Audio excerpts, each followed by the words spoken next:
जय हिंद। आज के इस वीडियो में हम डीएलएड फर्स्ट सेमेस्टर मैथ का प्रीवियस ईयर करने वाले हैं, जो एग्जाम के लिए काफ़ी महत्वपूर्ण हो जाते हैं। इसलिए महत्वपूर्ण हो जाते हैं क्योंकि प्रीवियस ईयर में जो सवालों के पैटर्न हैं बिल्कुल सेम देखने को मिलते हैं, बस इनके शब्द बदलते हैं। अगर आप प्रीवियस ईयर करते हैं तो आपको सवालों को कैसे करना है और कैसे प्रश्न आते हैं, यह सभी जानकारियां मिल जाएंगी। तो चलिए बढ़ते हैं प्रश्नों की ओर। तो पहला प्रश्न है 0.6 गुणा 0.4 का मान है 24। 0.024 0.24 2.4। तो कौन सा ऑप्शन सही होगा? तो अगर आप दशमलव का गुणा कर रहे हैं तो अगर नहीं भी आता है तो सबसे पहले आप सिंपली मल्टीप्लाई कीजिए, साधारण गुणा। जैसे 6 गुणा 4, 6 चौक 24, 24 हुआ।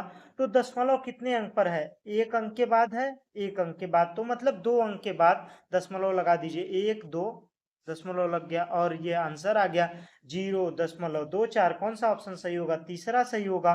बढ़ते हैं अगले प्रश्न की ओर। वह संख्या ज्ञात कीजिए जिसका 24% 96 है।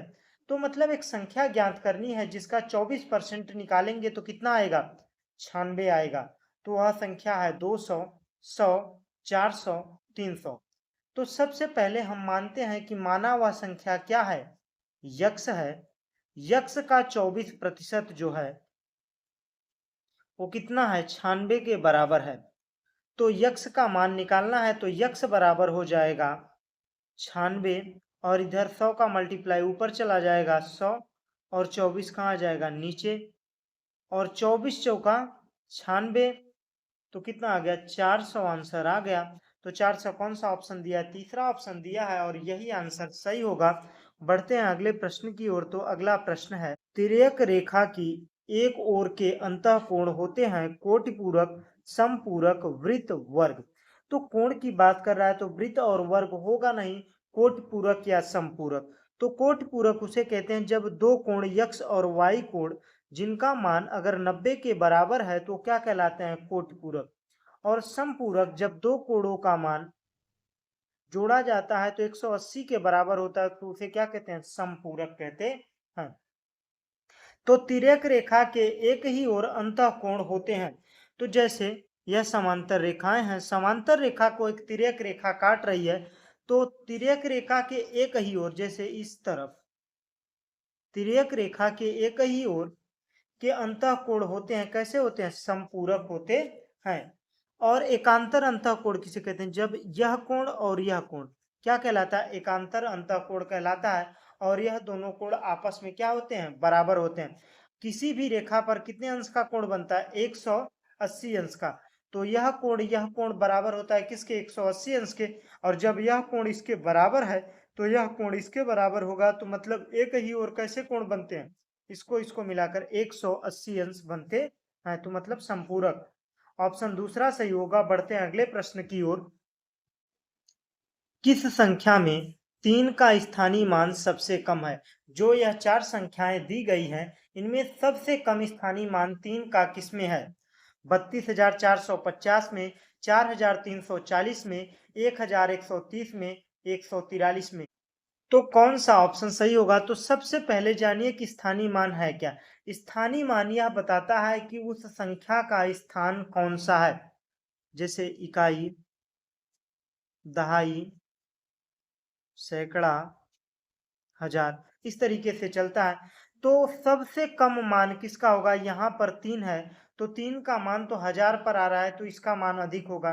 सबसे कम पूछा है तो यह 100 पे आ रहा है तो इसका मान भी 300 होगा। यह 3 दहाई पर आ रहा है तो इसका मान 30 होगा। लेकिन यह 3 किस पर आ रहा है? इकाई पर। तो इकाई पर जब मान है तो 143, तो यह 3 का मान कितना होगा? 1 गुणा 3 बराबर कितना हो गया? 3। अगर स्थानीय मान जानते हैं तो इसी में एक चीज और सवाल पूछता है, जातीय मान। पूछ ले अगर 143 में 4 का जातीय मान क्या होगा? तो 4 का जातीय मान 4 होता है। 1 का जातीय मान क्या होगा? 1 होगा। मतलब फेस वैल्यू, अंग्रेजी में बोला जाए तो फेस वैल्यू बोला जाता है। तो मतलब जो भी संख्या होती है वही उसका जातीय मान होता है और स्थानीय मान प्लेस वैल्यू यह बताता है कि उस संख्या का स्थान कौन सा है। बढ़ते हैं अगले प्रश्न की ओर। क्रमागत दो पूर्णांकों का अंतर होता है -1 1 0 -0 -0 की कोई बात ही नहीं होती, 0 होता है। तो दो पूर्णांक, जैसे मैंने माना एक पूर्णांक x है, दूसरा x+1 है, ठीक, और इन दोनों का अंतर पूछ रहा है। तो जैसे 6 है और 7, तो 7 में से 6 घटाएंगे तो कितना बचेगा, 1। उसी प्रकार से x+1 माइनस x बराबर कितना होगा, 1 होगा। x से x कट जाएगा तो कितना आएगा, 1। तो आंसर 1 सही होगा, ऑप्शन दूसरा। बढ़ते हैं अगले प्रश्न की ओर। तो अगला प्रश्न है 3/4 के योज्य प्रतिलोम का गुणात्मक प्रतिलोम होगा। योज्य प्रतिलोम में होता है कि जो अंक दिया हुआ है उसका माइनस रूप। जैसे -3 दिया है तो योज्य प्रतिलोम -3 का क्या होगा, 3 होगा। अगर 4 दिया है तो 4 का योज्य प्रतिलोम क्या होगा, -4 होगा। 6 दिया है तो 6 का योज्य प्रतिलोम क्या होगा, -6 होगा। 3/4 का योज्य प्रतिलोम क्या होगा, -3/4। और -3/4 का गुणात्मक प्रतिलोम। गुणात्मक प्रतिलोम में क्या होता है, जैसे 6 का गुणात्मक प्रतिलोम क्या होगा, 1/6।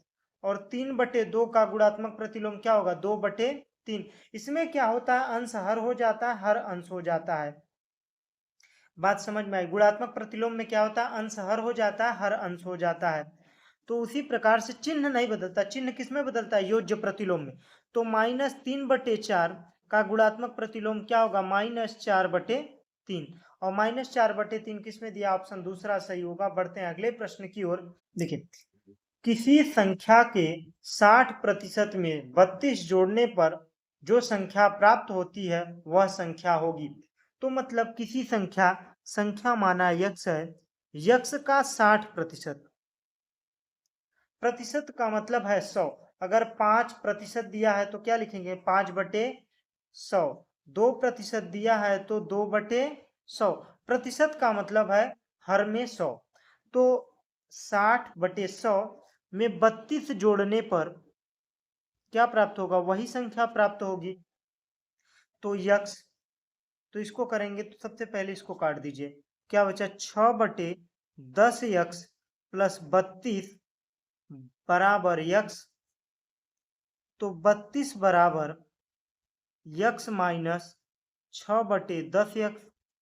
अब इस 10 का मल्टीप्लाई इधर होगा तो कितना हो जाएगा, 32 बराबर 10x माइनस 6x/10 बराबर कितना हो गया, 4/10x।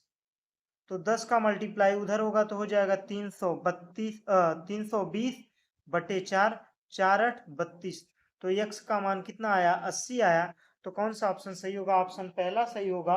बढ़ते हैं अगले प्रश्न की ओर। तो अगला प्रश्न है 455 में पहले 5 और दूसरे 5 के स्थानीय मान के अंतर योगफल का गुणनफल ज्ञात कीजिए। मतलब कह रहा है कि 455 जो दिया है इसका पहले स्थानीय मान निकालिए 5 5 का। तो इसका स्थानीय मान कितना होगा, 5 होगा। और इस 5 का स्थानीय मान क्या होगा, 50 होगा। तो कह रहा है इनका अंतर। तो अंतर कह रहा है तो 50 माइनस 5 तो क्या हुआ, 45। फिर कह रहा है जोड़, तो 50 प्लस 5 बराबर 55 हुआ। और इन दोनों का गुणा होगा 55 गुणा 45। तो 55 और 45 का जब गुणा करेंगे तो कितना आएगा, 5×5 = 25, 25 और 2 कितना हो गया, 27। फिर 4×5 = 20, 4×5 = 20, 2 22। तो कितना आंसर आया, 5 7 4 2। 2475 कौन सा ऑप्शन सही होगा, ऑप्शन तीसरा। अगला प्रश्न 25 प्लस 3/10 प्लस 4/1000 का मान होगा।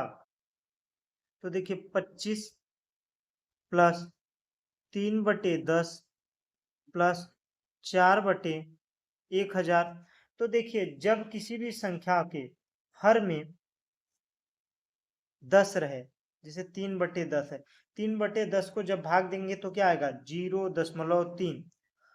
और जैसे 1000 है तो क्या होगा, जितने जीरो हैं 1 2 3 उतने अंक पर दशमलव लगा के वही अंक लिख दीजिए। 1 2 1 2 3 3 अंक पर हो गया और यही मान होगा तो 25 प्लस 0.3 प्लस 0.004 तो कौन सा ऑप्शन सही होगा? 25 प्लस दशमलव दशमलव लगा दिए 304 तो कौन सा ऑप्शन सही होगा?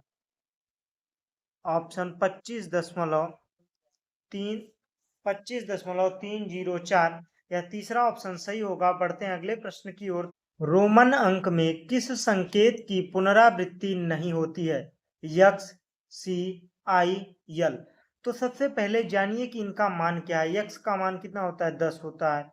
सी का कितना होता है? 100 होता है। आई का मतलब 1 होता है। यल का मतलब होता है 50। तो देखिए 10 का भी पुनरावृत्ति होता है। जब 20 लिखा जाता है तो डबल एक्स, सी लिखा जाता है, 200 लिखा जाता है तो डबल सी। और पहला, दूसरा, तीसरा इसकी पुनरावृत्ति हो रही कि नहीं हो रही? लेकिन यल की पुनरावृत्ति 50 की नहीं होती है। 50 के बाद में अगर 60 लिखना है तो यल यक्स लिखा जाता है। तो मतलब यल की जो है पुनरावृत्ति नहीं होती है। ऑप्शन चौथा सही होगा। बढ़ते हैं अगले प्रश्न की ओर। संख्या 70,560 के अंक में 5 और 6 के स्थानीय मान का गुणनफल। तो स्थानीय मान निकालने के लिए सबसे पहले वो अंक लिखते हैं। तो कह रहा है 5, 6 का स्थानीय मान कितना होगा? 60 होगा और 5 का स्थानीय मान कितना होगा? 500 होगा, क्योंकि सैकड़ा पे है। यह इकाई पे है, दहाई पे है, सैकड़ा पे है, हजार पे है, 10,000 पे है। इस प्रकार से लिख सकते हैं। तो 5 का मान किस पर है? सैकड़ा पे है तो 500 और दहाई पे है तो 10 का मल्टीप्लाई होगा 60 और इन दोनों का गुणनफल होगा 6 पंचे 30 और कितने शून्य है? 1 2 3 3 शून्य है, लग गया 30,000। इकाई, दहाई, सैकड़ा, हजार, 10,000, 30,000। तो कौन सा ऑप्शन सही होगा? ऑप्शन तीसरा सही होगा। बढ़ते हैं अगले प्रश्न की ओर। 0.5 का 4% होगा। तो 4% का मतलब 0.5 गुणा 4/100, 4/100 तो 5 चौक 20, 20 तो एक अंक पे दशमलव दशमलव लगा दिया, बटे में 100 तो 2/100 और नीचे जितने जीरो हैं उतने अंक पे दशमलव लगाना है। 1 0 1 2 2 अंक पर दशमलव लग गया 0.02 या दूसरा ऑप्शन सही होगा। बढ़ते हैं अगले प्रश्न की ओर। यदि x माइनस 2 बराबर 1 तो 3x² प्लस 5x प्लस 2 का मान होगा। तो x माइनस 2 बराबर 1 तो x बराबर हो जाएगा 3। x का मान निकल आया तो करेंगे 3 का स्क्वायर प्लस 5 गुणा 3 प्लस 2 तो 3 त्रिक 9, 9 त्रिक 27 प्लस 5 तिहाई 15 और 2, 15 2 17, 17 7 7 14, 2 1 3, 3 1 4, 44 आंसर के वीडियो में बस इतने ही प्रश्न। अगर आपको वीडियो अच्छा लगा हो तो वीडियो को लाइक कीजिए और हमारे चैनल पर नए हो तो भाई प्लीज यार चैनल को सब्सक्राइब कर लीजिए। Thanks for watching. जय हिंद।